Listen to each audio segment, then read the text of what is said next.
वाराणसीच्या धर्तीवर नाशिकमध्ये गंगा गोदावरी आरती सुरू करण्याचा निर्णय राज्य सरकारने घेतलाय।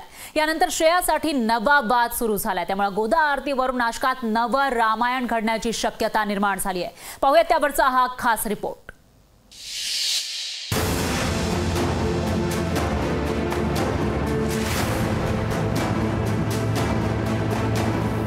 वाराणसीच्या धर्तीवर नाशिकच्या गोदा काठावर दररोज आरती करण्याचा ऐतिहासिक निर्णय राज्य सरकारने घेतलाय।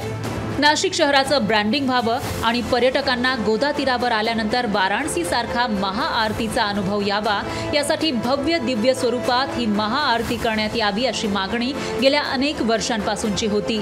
याच मागणीला प्रतिसाद देत राज्य सरकारनं गोदा आरतीसाठी 11 कोटींचा निधी मंजूर केला आणि ही आरती करण्यासाठी रामतीर्थ गोदावरी समितीला परवानगी दिली। पण याला स्थानिक पुरोहित संघानं विरोध केलाय। इतकंच नाही तर काही महंतांना घेऊन ग्रामसभा घेत टोकाची भूमिका घेतली आणि गोदा आरती करण्यास सुरुवात केली।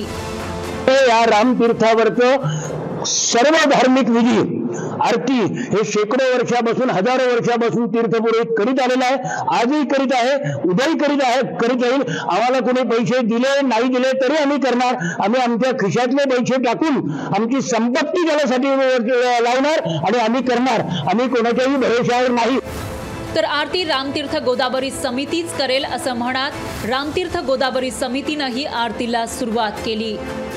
गोदा काठावर होणारे जे धार्मिक विधी आहेत, उदाहरणार्थ दशक्रिया विधी असेल, अस्थि विसर्जन असेल, गंगा भेट असेल, 10व्या 12व्याच्या पूजा असतील, हे वंशपरंपरागत करणारे पुरोहित जे आहेत त्यांनीच करावं।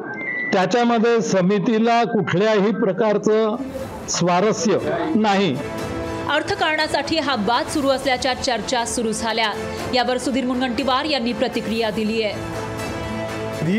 त्या ठिकाणच्या अतिशय पवित्र वातावरण असावं यासाठी केलं आहे। त्यांचं एवढंच म्हणणं आहे की आम्ही परंपरेने आम्ही आरती करतो, आमचा आरतीचा मान हा आमचा आहे, हा आरतीचा मान इतरांना देऊ नका, एवढाच त्याचा प्रश्न आहे। पण तो सामोपचाराने सुटेल।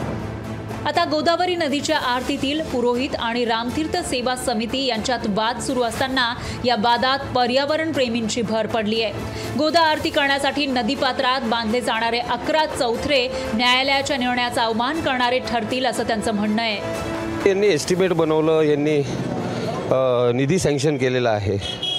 तर आमचं एवढंच म्हणणं आहे की जे काही जर उच्च न्यायालयाच्या आदेशाच्या विरुद्ध आपल्याला करायचं असेल तर उच्च न्यायालयाची परमिशन घेणं बंधनकारक आहे। तर तसं न करता जर आपण केलं तर हा इंटेन्शनल कंटेम्प्ट होईल आणि त्याच्यामुळे असं काही करू नये की जेणेकरून उच्च न्यायालयाचा अवमान होईल। गोदा आरतीची अनेक वर्षांची मागणी पूर्ण होतानाच पुरोहित संघ आणि रामतीर्थ समिती यांच्या श्रेयवादाची लढाई रंगलेली आहे। त्यामध्येच पर्यावरण प्रेमींनी वेगळी भूमिका मांडली। त्यामुळे हा वाद आणखी चिघळणार असंच दिसतंय।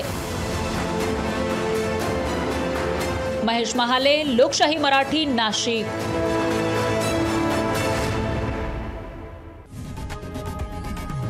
लोकशाही मराठी ऐका, पहा, जागरूक रहा।